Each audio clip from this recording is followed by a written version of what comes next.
রোজার সাধনা দিয়ে 11 মাস টাইট করো।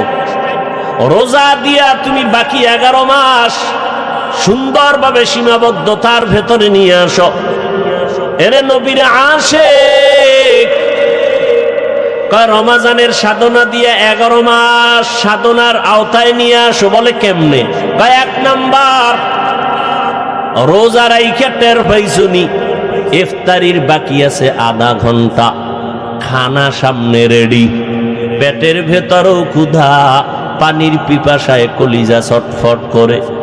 একজনের যদি বলি ভাইজান দরওয়াজা জানালা বন্ধ করে তুমি 2 লিটার পানি আলাদা একা একা পান করো, কেউ দেখবে না, করবেনি। কার ভয়? আল্লাহর ভয়। এই সবকটা 11 মাসে আদায় কর। পেটের ভেতরে প্রচন্ড ক্ষুধা, পানির পিপাসায় কলিজা ছটফট করতেছে রে মুমিন, সামনেও খানা রেডি, পানিও রেডি। এমন এক হালাত ইফতারির প্যান্ডেলে বইয়া মনে হয় জানো 10 জনারে প্লেটে যা দিছে মাথা গরমে তো আমার একারই লাগবে। মনে মনে কর 2-1টা যদি উঠা যাইতো যে না খামু না, তো 2 প্লেট আমি পাইতাম, আমার একা লাগবে। কিন্তু আমার মালিকের কুদরত, বিসমিল্লাহ বলে শরবতের গ্লাসটা যখন টান দিছে নিজের প্লেটের খানা শেষ করারও ক্ষুধা আর থাকে না। ঠিক নেই? তোর কি পরিমাণ ক্ষুধা, কি পরিমাণ পানির পিপাসা। হালাল খানাটাও খাইলাম না ক্ষুধা থাকা সত্ত্বেও আল্লাহর ভয়। বাকি 11 মাসে হারাম কেমনে খাবো? এই সবক যদি আদায় করে আমার সমাজের ভিতরে কোনো সন্ত্রাসী চলবে না। বড় কঠিন হালাত। রমজান থেকে আর এক সাধনা 11 মাসে করবেন, সেটা হলো সারাদিন বড় লোকেরা রোজা রাইখা দেখো পেটে কেমন ক্ষুধা, কেমন কেমন যেন একটু কষ্ট কষ্ট ভাব।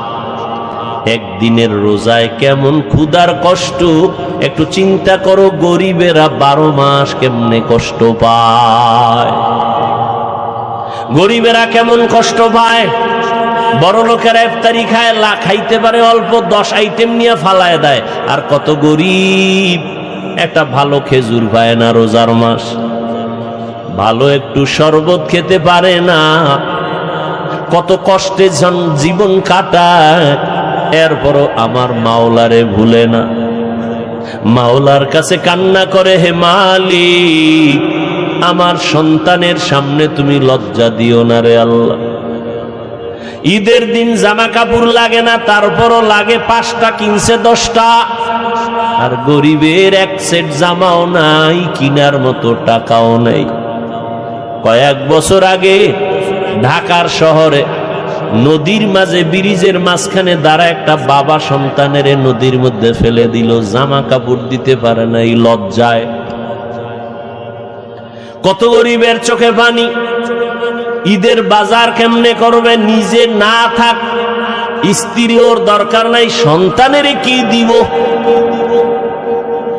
দেখছেন নি কারবার? এ ভাই দেখেন তো, যারা জাকাত দেয় বউরে কাপড় দেয়, স্বামীরে দেয়, ঠিক নি? কথা কন না কেন? স্বামীর কাপড় না হইলেও চলে, বউরও লাগে না, লাগে বাচ্চা। ঈদের আনন্দ আমগো থেকে বাচ্চারা, কথা ঠিক না? আমাকে বলেন তো সারা বাংলাদেশে কয়জন আল্লাহর বান্দা খুঁজে পাবেন যে না আজকে আমি প্রতি বছর তো স্বামী বউরে দেই, এই রমজানে ওদের বাচ্চা হিসাব করে 5টা বাচ্চার 5টা সেট কাপড় দেই, মাইয়া আছে 2টা ওর জামা কাপড় দেই, বাচ্চা ছেলে আছে 2-3টা ওর জামা কাপড় দিয়ে দিই ঈদের বাজার। কয়জন পাবেন সারা বাংলাদেশ? ঘুরেন তো।